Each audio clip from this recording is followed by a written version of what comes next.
Power cut ശിവൻകുട്ടിയുടെ പഴയ post കുത്തിപ്പൊക്കി വീട്ടി ബൽറാം.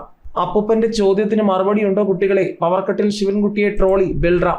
സംസ്ഥാനത്തെ അപ്രഖ്യാപിത വൈദ്യുതി നിയന്ത്രണത്തിൽ മന്ത്രി വി ശിവൻകുട്ടിയെ പരിഹസിച്ച് കോൺഗ്രസ് നേതാവും തൃത്താലയിലെ സ്ഥാനാർത്ഥിയുമായ വി ടി ബൽറാം. ഒരു ചോദ്യം, ഈ പവർ കട്ട് എന്ന് കേട്ടിട്ട് എത്ര കാലമായി എന്ന ശിവൻകുട്ടിയുടെ 2024 ഏപ്രിൽ 5-ാം തീയതിയിലെ ഫേസ്ബുക്ക് കുറിപ്പിന്റെ സ്ക്രീൻഷോട്ട് പങ്കുവച്ചുകൊണ്ട് അപ്പൂപ്പന്റെ ചോദ്യത്തിന് മറുപടിയുണ്ട് കുട്ടികളെ എന്നാണ് ബൽറാമിന്റെ ചോദ്യം. വൈദ്യുതി ഉപഭോഗം എക്കാലത്തെയും ഉയർന്ന നിരക്കായ 117 ദശലക്ഷം യൂണിറ്റിന് മീതെ എത്തിയതോടെയാണ് സംസ്ഥാനത്ത് അപ്രഖ്യാപിത ലോഡ് ഷെഡിംഗ് ഏർപ്പെടുത്തി തുടങ്ങിയിട്ടുള്ളത്.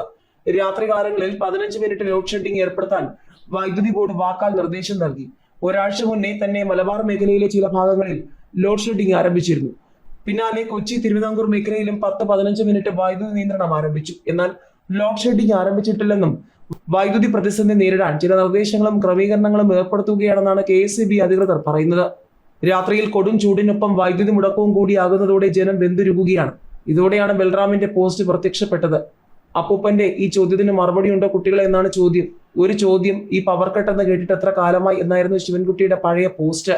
വൈദ്യുതി ഉപഭോഗം വളരെ കൂടുതലുള്ള സ്ഥലങ്ങളിലാണ് നിയന്ത്രണം എന്നാണ് പേരെങ്കിലും സംസ്ഥാനത്ത് മുഴുവൻ 15 മിനിറ്റ് മുതൽ അരമണിക്കൂർ വരെ പലവട്ടം വൈദ്യുതി മുടങ്ങുന്നുണ്ട്. ലോഡ് ഷെഡിങ്ങിന് പകരം ലോഡ് റെസ്ട്രിക്ഷൻ എന്ന പേരിലാണ് KSEB ഇപ്പോൾ വൈദ്യുതി നിയന്ത്രിക്കുന്നത്. ചികിത്സയിൽ കേരളം നമ്പർ 1, പക്ഷെ മുഖ്യമന്ത്രിക്ക് കണ്ണ് ചികിത്സയ്ക്ക് ചെന്നൈയിൽ പോകണമെന്ന് യുവരാജ് ഗോകുൽ. ചികിത്സയിലും ആരോഗ്യത്തിലും കേരളം നമ്പർ 1 എന്നാണ് ഇടത് സർക്കാർ വാചകം അടിക്കുന്നതെങ്കിലും മുഖ്യമന്ത്രിക്ക് കണ്ണ് ചികിത്സയ്ക്ക് ചെന്നൈയിൽ പോകണമെന്ന യുവരാജ് ഗോകുലിന്റെ പരിഹാസം.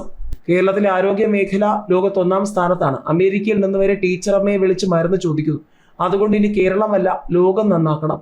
ഫേസ്ബുക്ക് കുറിപ്പിൽ യുവരാജ് ഗോകുൽ പറഞ്ഞു. പിണറായി പോകുന്നതോടെ തമിഴ്നാട്ടിലെ ആരോഗ്യ മേഖല ഉണരും. 7 തൊഴിൽ ചികിത്സയ്ക്ക് വന്നയിടം എന്ന നിലയിൽ ആ ആശുപത്രി കാണാൻ ഞങ്ങൾ ക്യൂബയിൽ നിന്ന് വരെ കാളവണ്ടിയിൽ ആള് വരും. മുഖ്യൻ സഞ്ചരിച്ച നവകേരള ബസ് കാണാൻ അങ്ങനെ ആള് വന്നിരുന്നു. അതല്ലാതെ ചില ദുഷ്ടശക്തികൾ പറഞ്ഞു പരത്തും പോലെ ഇവിടുത്തെ ആരോഗ്യ മേഖലയെ വിശ്വാസം ഇല്ലാത്തോണ്ടോ, കണ്ണിനകത്ത് വല്ല കത്തർകയോ കോടാലിയോ മറന്നു വെച്ചാലോ എന്ന് ഭയന്നിട്ടല്ലെന്നും യുവരാജ് ഗോകുൽ പരിഹസിച്ചു. വൃദ്ധമാതാവിനെ നടതള്ളിയ CPM-നെ ഒറ്റപ്പെടുത്തുക. അമ്മയെ വീട്ടിൽ നിന്നും ഇറക്കിവിട്ട ഏരിയ കമ്മിറ്റി അംഗത്തെ പാർട്ടി നേതൃത്വം സംരക്ഷിക്കുന്നു. പോസ്റ്റർ പ്രതിഷേധം. ആലപ്പുഴയിൽ അമ്മയെ വീട്ടിൽ നിന്നും ഇറക്കിവിട്ട CPM ഏരിയ കമ്മിറ്റി അംഗത്തെ പാർട്ടി നേതൃത്വം സംരക്ഷിക്കുന്നതിനെതിരെ വ്യാപക പോസ്റ്റർ പ്രതിഷേധം. കായംകുളം ഏരിയ കമ്മിറ്റി അംഗവും പുതുപ്പള്ളി ലോക്കൽ കമ്മിറ്റി സെക്രട്ടറിയുമായ നേതാവിന്റെ അമ്മ കഴിഞ്ഞ ദിവസം പരാതിയുമായി രംഗത്ത് വന്നിരുന്നു. ഇപ്പോൾ ഇതാ സോഷ്യൽ മീഡിയയിലും പ്രതിഷേധം കനക്കുകയാണ്. ഒരു വിഭാഗം CPM-കാർ തന്നെ പാർട്ടി നേതൃത്വത്തിനും നേതാവിനുമെതിരെ പോസ്റ്റർ പ്രതിഷേധവുമായി രംഗത്തെത്തി.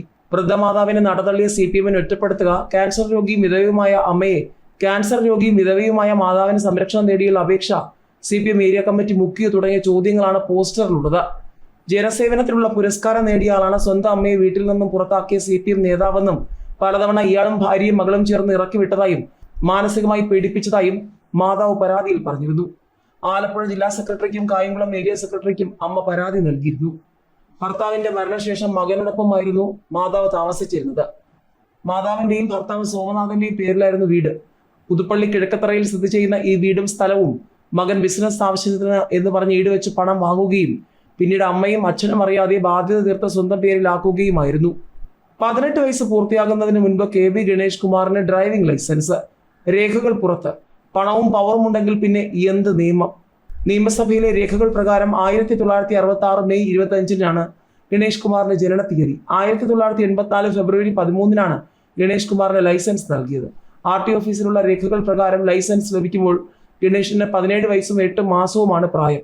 2024 നവംബർ 4-ന് കാലാവധി കഴിഞ്ഞ ലൈസൻസ് ഗണേഷ് പുതുക്കിയിട്ടുണ്ട്. എന്നാൽ അന്ന് മന്ത്രിയായതിനാൽ സെക്രട്ടേറിയറ്റിലെ മേൽവിലാസമാണ് നൽകിയത്. 18 വയസ്സിന് മുൻപ് ലൈസൻസ് നേടിയെന്ന് കണ്ടെത്തിയാൽ ലൈസൻസ് റദ്ദാക്കണമെന്നാണ് ചട്ടം. എന്നാൽ ഗതാഗത മന്ത്രിക്ക് എന്ത് ചട്ടവും നിയമവും?